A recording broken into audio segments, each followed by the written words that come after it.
नमस्कार दोस्तों, स्वागत है आपका हमारे YouTube चैनल शिक्षा आश्रम बटुलिया में। उत्तराखंड सामान्य ज्ञान में आज हम उत्तराखंड की राजनीतिक परिदृश्य को समझने का प्रयास करेंगे। इस क्रम में सबसे पहले हम जानते हैं चुनाव। चुनाव आखिर क्या होता है, क्योंकि चुनाव ही किसी भी राज्य की नींव होती है और राजनीति इसी चुनाव पर आधारित होती है।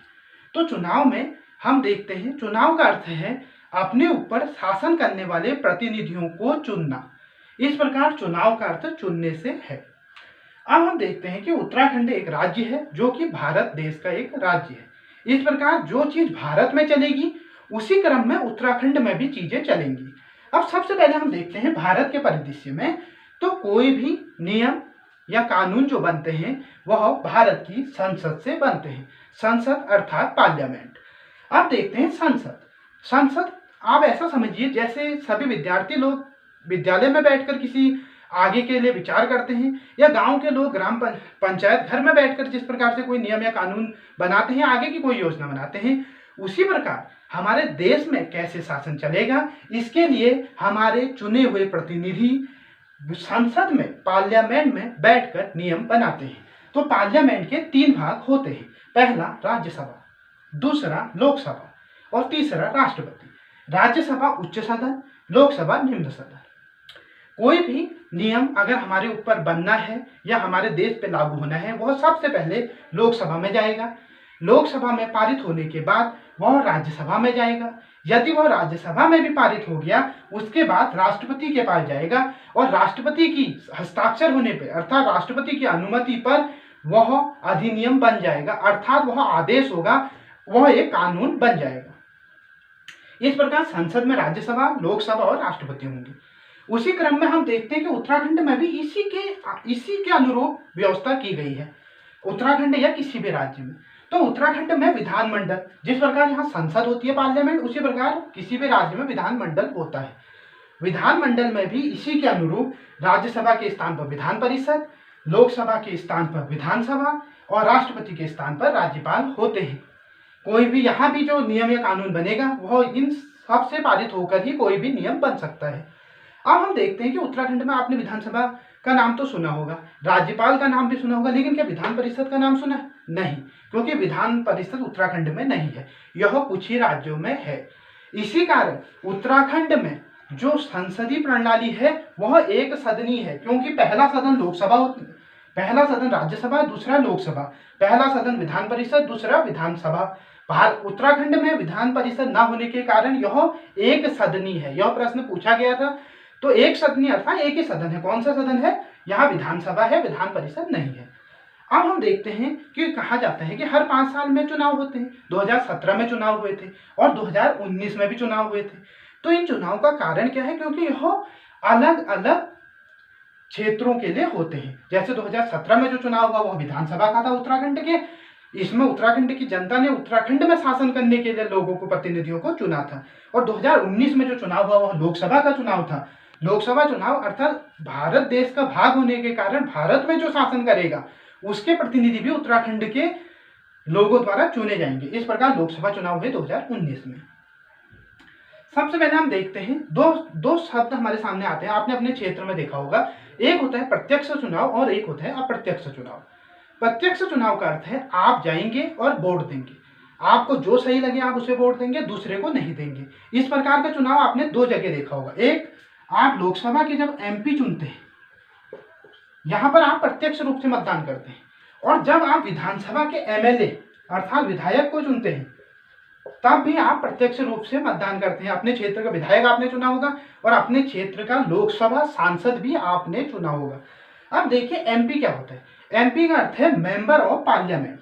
मेंबर ऑफ पार्लियामेंट, संसद पार्लियामेंट, मेंबर ऑफ पार्लियामेंट अर्थात संसद का वह सदस्य होगा। संसद का सदस्य लोकसभा का सदस्य है, लोकसभा संसद का एक भाग है, तो वह संसद का सदस्य हो गया। इसको हम सांसद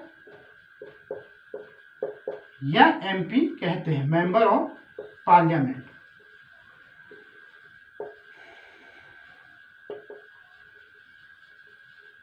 इसे हम प्रत्यक्ष रूप से सुनते हैं। और MLA जो विधायक जिसे कहा जाता है वो होता है member of legislative assembly. Legislative assembly अर्थात विधानसभा। तो विधानसभा के चुनाव में आपने मतदान करते हैं, इसमें प्रत्यक्ष मतदान करते हैं, और लोकसभा में भी आपका प्रत्यक्ष मतदान होता है। लेकिन राज्यसभा के भी तो चुनाव होते हैं, राष्ट्रपति का चुनाव होता है, इनके लिए आप जो हैं वो प्रत्यक्ष रूप से मतदान नहीं करते हैं, अप्रत्यक्ष रूप से करते हैं। अर्थात चुना आपका ही प्रतिनिधि इन्हें चुनता है। जो राज्यसभा के सदस्य हैं इनको आपके द्वारा चुने गए एमएलए द्वारा चुना जाता है। इसी प्रकार जो राष्ट्रपति का होता है, इनमें राज्यसभा, लोकसभा और ये एमएलए जो है यह मिलकर चुनते हैं। इस प्रकार आपके ही प्रतिनिधि चुन रहे हैं, तो इसके कारण यह अप्रत्यक्ष रूप से चुना जा रहा है, जबकि लोकसभा में और विधानसभा में आप प्रत्यक्ष रूप से चुनते हैं। इस प्रकार मेंबर ऑफ लेजिस्लेटिव असेंबली अर्थात विधायक जिसे हम कहते हैं, वह विधानसभा का सदस्य होता है जो कि राज्य स्तर पे होती है, और लोकसभा का सदस्य को हम मेंबर ऑफ पार्लियामेंट एमपी कहते हैं, एमपी लोकसभा का। और यह जो राज्यसभा में सांसद होगा वह भी एमपी, वह राज्यसभा का। अब हम अगला देखते हैं, यह जो इनका जो कार्यकाल वो भी 5 वर्ष का, और विधानसभा का जो कार्यकाल वो भी 5 वर्ष का। अब उत्तराखंड की यदि बात की जाए तो उत्तराखंड में जो विधानसभा चुनाव होते हैं इसकी सीटें 70+1 है, 70+1, अर्थात 70 एमएलए तो आपके द्वारा वोटों से चुने जाएंगे। 70 क्षेत्रों के एमएलए चुने जाएंगे, आपके क्षेत्र में 1 एमएलए, इसी प्रकार 70। और एक जो है यह एंग्लो इंडियन सदस्य होता है जिसको राज्यपाल चुनता है। ठीक हो गया। और लोकसभा में उत्तराखंड में 5 सदस्य चुने जाएंगे। कितने? 5 लोकसभा सीटें उत्तराखंड में हैं, और राज्यसभा में उत्तराखंड में 3 सीटें हैं। राज्यसभा के 3 सांसद चुने जाएंगे।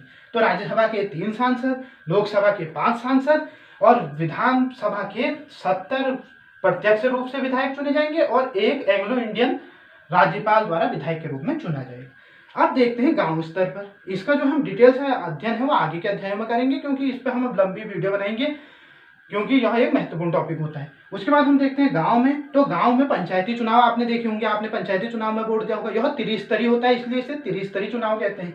इसमें ग्राम पंचायत, जिसमें आप ग्राम पंचायत का सदस्य चुनते हैं, और ग्राम प्रधान चुनते हैं, दोनों। उसके बाद आप क्षेत्र पंचायत, जिसमें आप बीडीसी, ग्राम क्षेत्र पंचायत सदस्य का चुनाव करते हैं। उसके बाद जिला पंचायत, जिसमें आप जिला पंचायत सदस्य को चुनते हैं। यह तो बात हुई यदि आप गांव में रहते हैं। उसके अलावा यदि आप शहर में रहते हैं तो आप नगर प्रशासन के रूप में, या तो आप नगर निगम में रहते हैं अगर बड़ा नगर है, उससे छोटा नगर है तो आप नगर पालिका में रहते हैं, और नहीं तो आप नगर पंचायत में रहते हैं। नगर पंचायत, इनके जो चुनाव होते हैं यह अलग होते हैं। जहाँ नगर प्रशासन के चुनाव होंगे वहाँ गाँव के चुनाव नहीं होंगे, जहाँ गांव के चुनाव होंगे वहाँ नगर प्रशासन के चुनाव नहीं होंगे। लेकिन राज्यसभा, लोकसभा और विधानसभा के चुनाव हर जगह पर होते हैं। इस प्रकार आज हमने संक्षिप्त रूप से यह जाना कि आखिर यह चुनाव जो है किस स्तर पे होते हैं और इनका क्या महत्व है। आगे हम इनका डिटेल से अध्ययन करेंगे। अभी हमने एक सामान्य जानकारी इसके लिए ली है। यदि आपने हमारे चैनल को सब्सक्राइब नहीं किया है तो प्लीज़ हमारे चैनल को सब्सक्राइब करिए, लाइक करिए और दोस्तों में शेयर करिए, ताकि आगे भी आपको यह वीडियो मिलते रहे। धन्यवाद।